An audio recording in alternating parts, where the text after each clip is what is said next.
Hello guys, welcome back to the channel. It is Anthony, your professional yapper, and today I'm going to be yapping about the show Sweetpea. Please, you can't go. Please, please don't do this. No, you can't leave me. Rawr.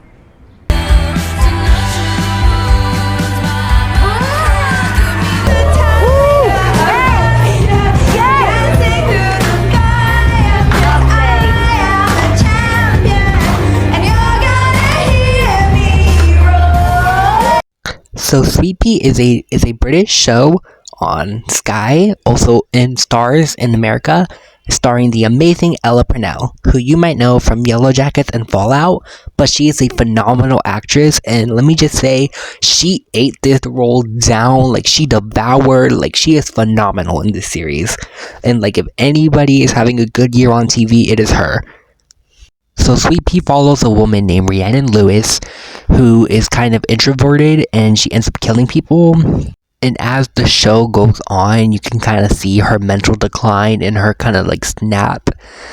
And so I really think this is gonna sound like crazy, but minus the murder, I feel like this show perfectly encapsulated the autistic experience in a way.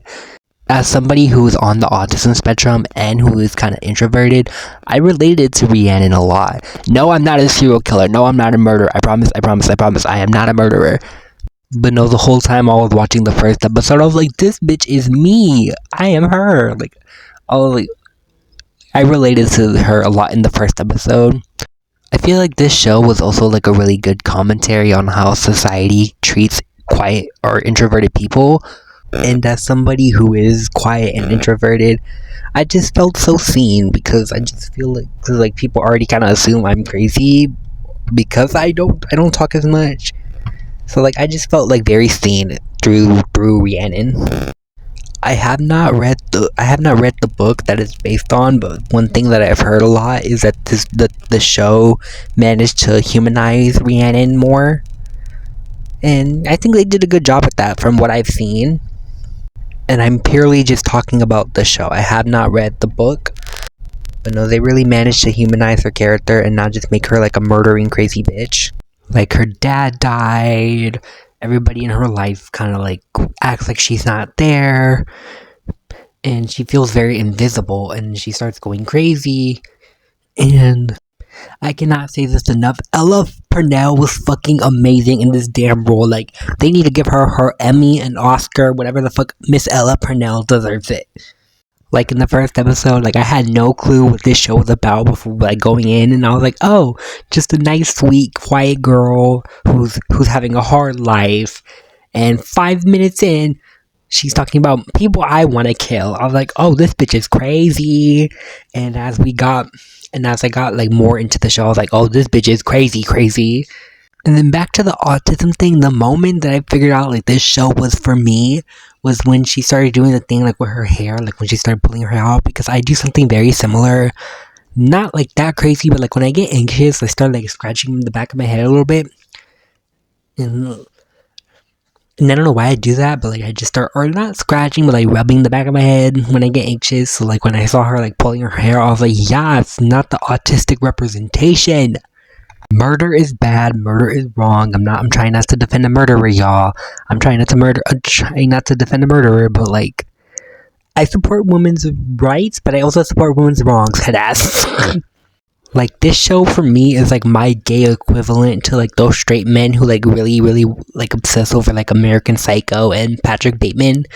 Like, this is my American Psycho, this is my Joker, this is my Patrick Bateman. The scene where she kills at the end, where she kills that guy AJ, made me so sad, because one, he actually cared about her, and two, he is fine as fuck. Like, I can't even blame her. I would beg him not to leave too. Like, I'm sorry.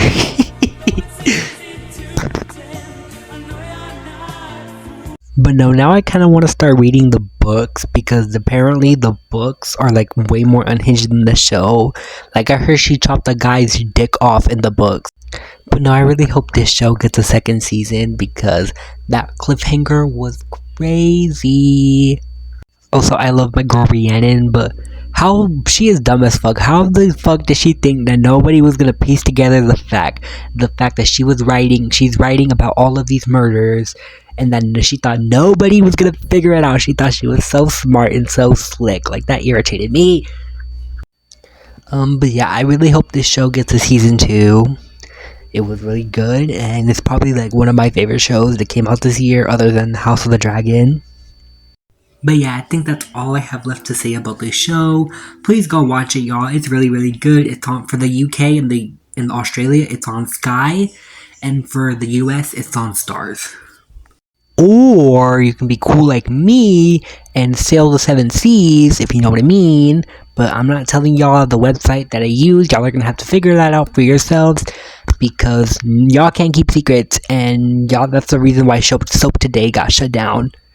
Also, please drop in the comments like any foreign shows that are really good, because it's the first like non-American show that's not a K-drama that I've watched, and it was good, and I kind of want to get more into like foreign content.